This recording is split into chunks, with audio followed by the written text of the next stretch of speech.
V Bratislave sa uplynulý víkend športová partička premiešala s novinármi na Stars for Stars Media Cupe a hviezda, nehviezda, aj bývalý futbalový reprezentant Jozef Majoroš musel po sebe upratať. Keď neviem hrať tenis, tak za to, že som prehral, musím čistiť dvorec, no to je moja chyba.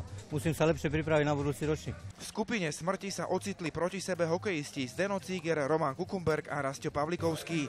Naposledy hráč fínskeho klubu Kalpa Kuopio detailne popísal postupovú stratégiu. Keďže Zdeno je predsa len legenda hokejova, takže tam sme prehrať museli, takže myslím si, že ďalší zápas, keď budeme hrať proti Kukovi, tam som starší ja, takže tam by sme mali vyhrať my zase, no tak uvidíme. A tenis, dá sa povedať, že len keď ide na nejakú takúto tenisovú akciu, takže vôbec.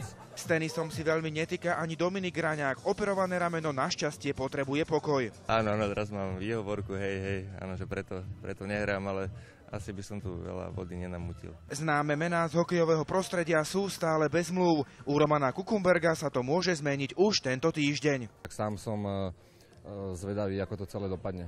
Bavíme sa o KHL alebo o nejakej inej súťaži? O KHL sa bavíme. Nie o Slovensku?